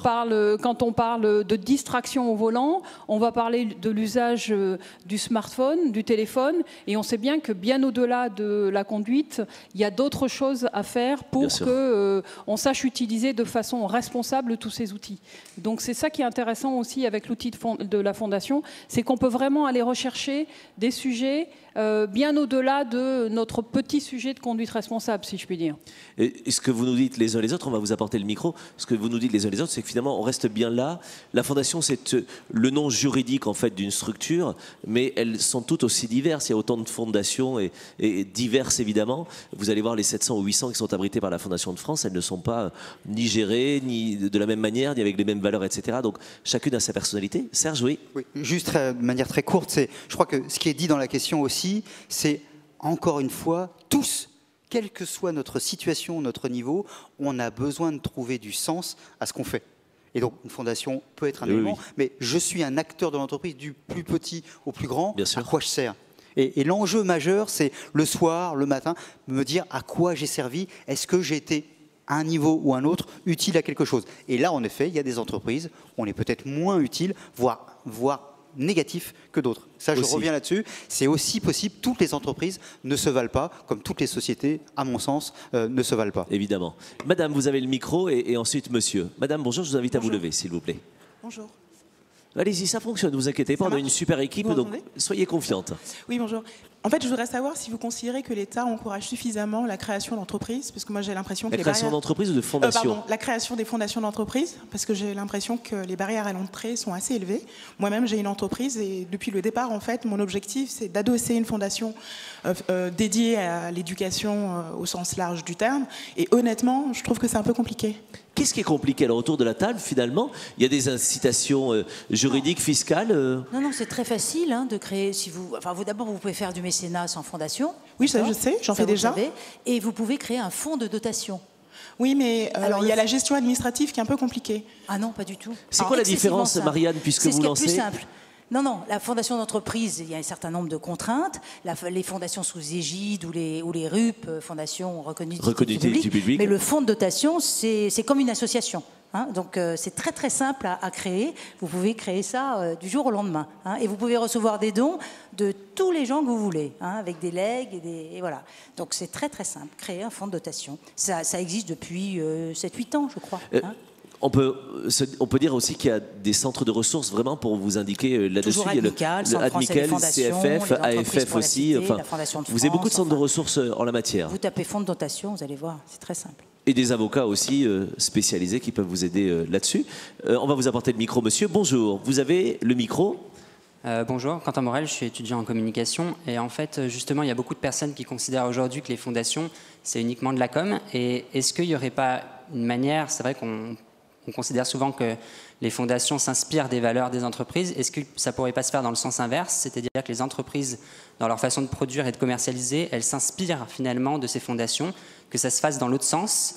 Et justement, ça pourrait montrer que c'est pas de la com et que ça va beaucoup plus loin que ça et que justement les entreprises, dans leur façon de produire et de commercialiser, elles s'intéressent beaucoup aux valeurs de ces fondations.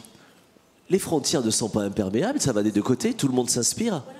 Voilà, tout le monde s'inspire. Je parlais de l'ascendant et du descendant et de l'ascendant. Quand on est au contact des associations, elles nous apportent des choses, elles nous nourrissent. Et donc après, évidemment, on va servir au mieux les causes qu'on défend. Voyez, donc, et je pense et j'espère en effet que petit à petit, cette image d'outil de communication qui reste très ancrée, mais qui l'est de moins en moins, Ça l'est aussi, on ne peut pas le nier, mais c'est surtout un levier d'action pour faire bouger les lignes dans la société. On essaye d'y contribuer à notre modeste part, mais je pense vraiment que sur certains sujets d'éducation, nous par exemple on a créé avec 10 autres entreprises l'Alliance pour l'éducation, qui est une alliance de 10 entreprises qui s'appuie sur 7 associations qui sont déjà actives dans le terrain pour essayer de prévenir le décrochage scolaire. Vous voyez, donc il se passe des choses et on peut faire bouger les lignes. Merci beaucoup. Monsieur ici et monsieur là-haut ensuite. J'ai une question à Madame Biche-Dufour. La fondation BIC est-elle actionnaire de l'entreprise? Non, non, elle n'est absolument pas actionnaire. Je pense que juridiquement, elle ne peut pas l'être. Je pense que le laboratoire Fabre, par exemple, est un exemple où la fondation est actionnaire principal de l'entreprise. Mais c'est de la même manière que la fondation Bosch, par exemple, mais c'est une autre... Rolex. C'est pas les mêmes fondations, c'est une autre structure. Deuxième question. Hop, deuxième question pour monsieur. Deuxième et dernière question. Est-ce que les dirigeants dans l'entreprise et les dirigeants de la fondation peuvent-ils être les mêmes? En tout cas, chez nous, je suis dirigeante de BIC et je suis présidente de la fondation d'entreprise. Voilà, mais il y a une seule personne. Parmi les 9 membres du conseil d'administration de la fondation d'entreprise. Rémi, dans votre entreprise, dans votre fondation? Donc Sophie Boissard, notre directrice générale, est aussi présidente de la fondation du Bien Vieillir Corian, mais vous avez noté qu'il y avait un petit cas qui se cache dans le nom, donc forcément il y a une logique à tout cela. Et ensuite, dans le conseil d'administration, c'est 50-50 sous réserve, 50% de représentants de la direction générale et 50% de personnalités extérieures. Plus le comité scientifique, dont j'ai parlé tout à l'heure, qui est un organisme à côté, avec une majorité là, de non-corians. Merci. Marianne, oui. C'est 2 tiers, 1 tiers. 2 tiers de représentants de l'entreprise, dirigeants ou syndicats, et 1 tiers de personnalités qualifiées. Voilà. Donc ça permet une vraie variété de représentation. Monsieur, je ne vous vois pas, mais je sais que vous avez le micro. Oui, c'est juste. Bonjour. Pardonnez-moi que je parle peut-être pas assez bien le français. Je représente une fondation transfrontalière dans le triangle Suisse, Allemagne et France, à Strasbourg. Et chez nous, il y a toujours la discussion sur la composition des COMEX, oui. Et je constate que vous vous engagez très personnellement. Quelle est l'importance de la composition du COMEX et comment vous publiez le travail de votre COMEX hors de la fondation? C'est important dans la question de monsieur, et merci beaucoup. D'abord, vous excusez pas, vous avez un français parfait. Voilà, je pourrais même être jaloux.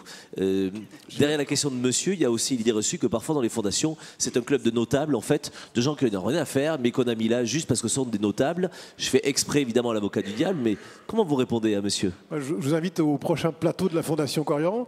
C'est un plateau que nous avons démarré avec la Fondation, donc il y a 3 mois, qui se réunit toutes les 6 semaines, pour publier, justement, vulgariser les travaux que nous menons au sein de la Fondation toutes les 6 semaines à Paris et en région. Donc si vous allez voir sur notre site Fondation Corian, vous verrez, c'est une façon de répondre à votre question. Et donc c'est pas le COMEX qui est impliqué, c'est les gens qui contribuent aux études et qui publient ces études pendant ces plateaux.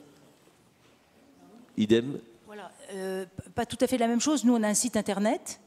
On est sur les réseaux sociaux, en tout cas Twitter, et on l'est, je vais vous expliquer pourquoi on l'est, pas pour la Fondation, mais pour les partenaires qu'on soutient. Voilà. On parle de nos partenaires et ce sont eux qui prennent la parole et c'est comme ça que ça doit être.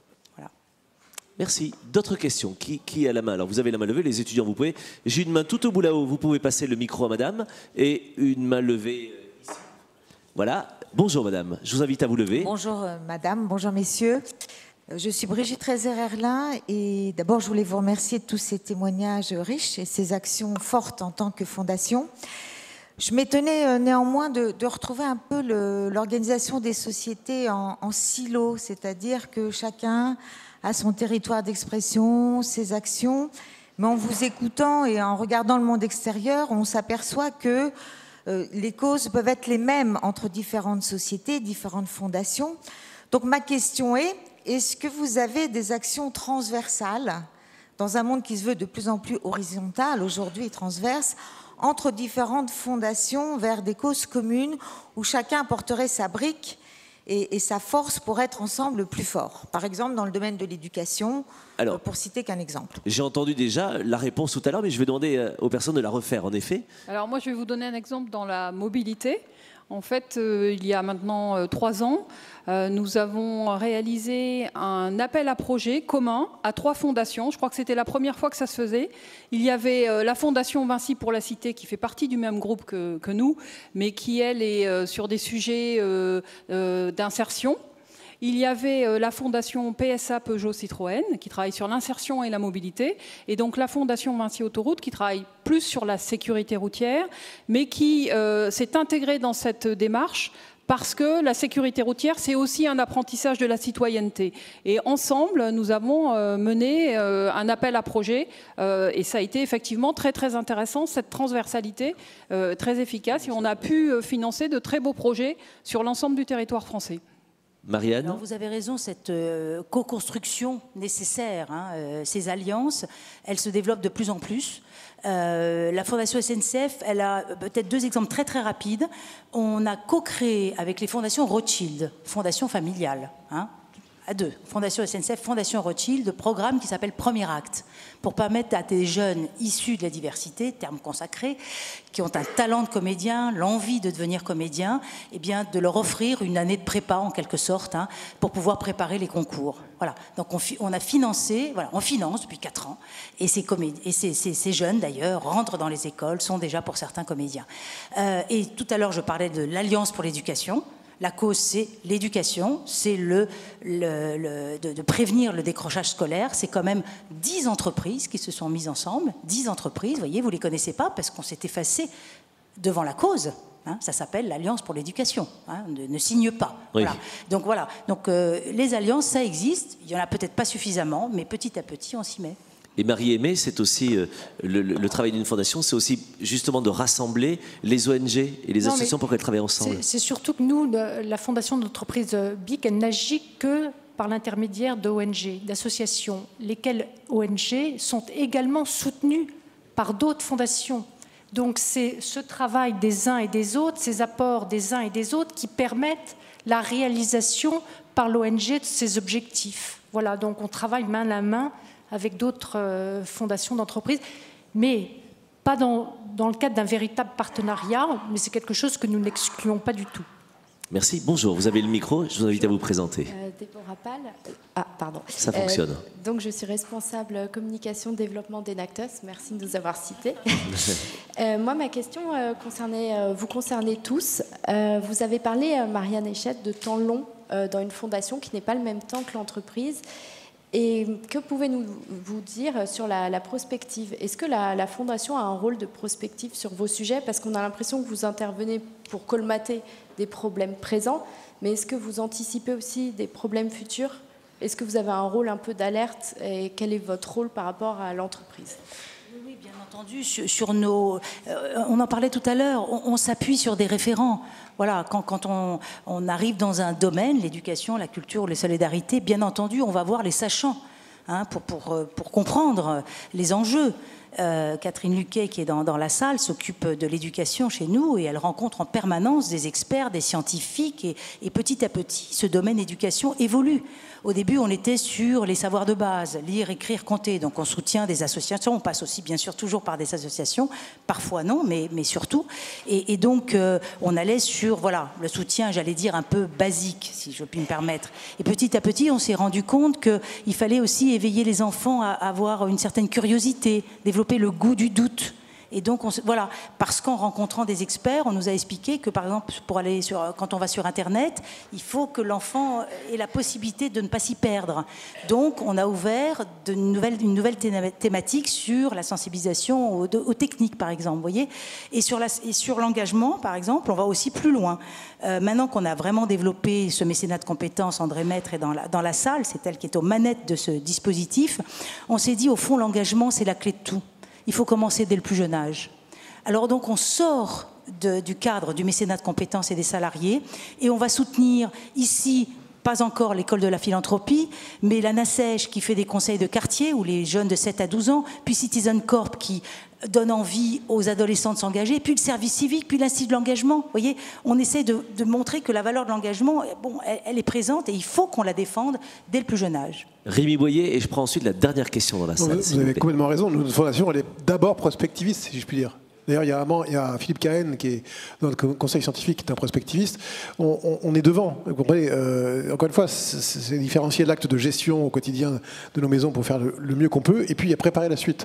Et je vous invite à aller voir quelques études intéressantes qu'on a sorties récemment. Il y a une étude sur la connectivité ou la connexion entre les juniors et les seniors, qui est une très belle étude sur les pratiques vis-à-vis de la pratique de l'Internet, qui nous dit beaucoup sur le futur du métier. On a aussi des études en cours sur l'utilité des aînés.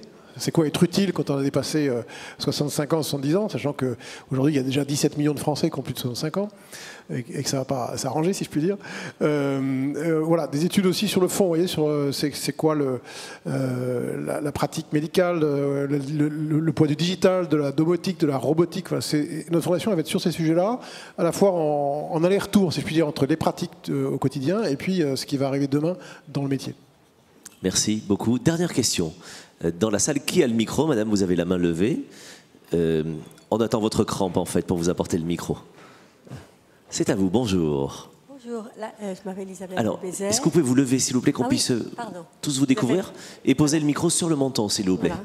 Je m'appelle Isabelle de Bézère et la question que je me pose, c'est qu'apporte une fondation quand on a une démarche RSE dans l'entreprise déjà très aboutie? Est-ce que c'est un machin de plus? Est-ce que c'est complémentaire? Est-ce que c'est juste pour recaser des gens en fait qui s'entendent pas? Finalement, non mais je fais exprès évidemment, mais la question, qu'est-ce que ça apporte de plus? Et finalement, pourquoi il y aurait une fondation si déjà la direction RSE remplit toutes ses missions? C'est intéressant de faire le distinguo. D'abord, il faut savoir que les fondations sont les ancêtres de la RSE. Elles existaient avant. Hein. Bon. D'accord. Alors maintenant qu'on a dit ça, pour en avoir parlé plusieurs fois avec Jacques Rigaud, le fondateur d'Admical. Oui. Donc ça c'est important. Quand on a dit ça, bon voilà. Maintenant, depuis que la RSE, une quinzaine d'années, qu'il y a des obligations légales, moi je trouve que ça apporte beaucoup parce qu'il y a une dynamique, si vous voulez, et donc ça permet de. Mais en même temps, je pense qu'il faut continuer, c'est pas facile, de moins en moins d'entreprises arrivent à le faire. Il faut distinguer quand même la RSE qui est liée à l'activité de l'entreprise, qui est un prolongement, vous avez raison de le dire, et c'est utile parce que qui mieux que Corian peut parler du bien vivre, du bien vieillir, pardon, bien vivre, bien vieillir, qui mieux que vous, c'est normal. En même temps, la fondation peut apporter autre chose. Il faut qu'elle soit en écho, si vous voulez, avec les valeurs, avec l'histoire, voyez, avec l'univers de l'entreprise. Nous, notre raison d'être, c'est pour mieux vivre ensemble. Pourquoi? Parce qu'on considère que voilà, on est une petite France aussi à la SNCF. Voilà. Donc nos valeurs et nos domaines sont liés à ce vivre ensemble. Marie-Aimée Bic-Dufour. Oui, j'attends de la fondation d'entreprise qu'elle guide les donations qui peuvent être faites au niveau local par les filiales dans le sens de l'éducation. Aujourd'hui, comme il n'y a pas de lignes directrices qui sont données, les filiales de BIC au travers du monde, elles donnent à l'éducation, mais aussi à beaucoup d'autres causes. Et le fait d'avoir une fondation d'entreprise BIC qui soit visible en interne va, je pense, amener tout naturellement nos filiales à se recentrer sur l'éducation. Et ça, je pense qu'on aura fait un progrès. Bernadette Moreau. Oui, moi je pense en ce qui concerne Vinci Autoroute, c'est quand même très très distinct. La responsabilité sociale de l'entreprise, sociétale de l'entreprise, bien sûr qu'on travaille dessus. On est plus sur un registre qui a trait à l'activité directe de l'entreprise, alors que quand on travaille à la fondation, on est sur des sujets qui sont en lien avec l'activité de l'entreprise, mais qui sont beaucoup plus larges quand on parle d'éducation, quand on parle de sécurité routière, effectivement, probablement directement, mais éducation, hygiène, santé, on est sur des sujets qui ne sont pas des sujets qui relèvent de la RSE pour l'entreprise. Merci beaucoup. Je voudrais que l'on invite chacun des intervenants à nous offrir son mot de conclusion. Vous avez envie que l'on reparte avec quoi? Et j'ai demandé tout au long de ce week-end, dans les 7 conférences que j'ai eu le plaisir d'animer, le mot porteur d'espoir, en fait. Avec quoi je repars, mais qui soit porteur d'espoir et qui me mette dans la peau, moi, du transformateur. Et qu'est-ce que, si ce n'est le transformateur, en tout cas le transmetteur aussi, Serge, qu'est-ce que vous voulez offrir comme autre conclusion au public ce soir?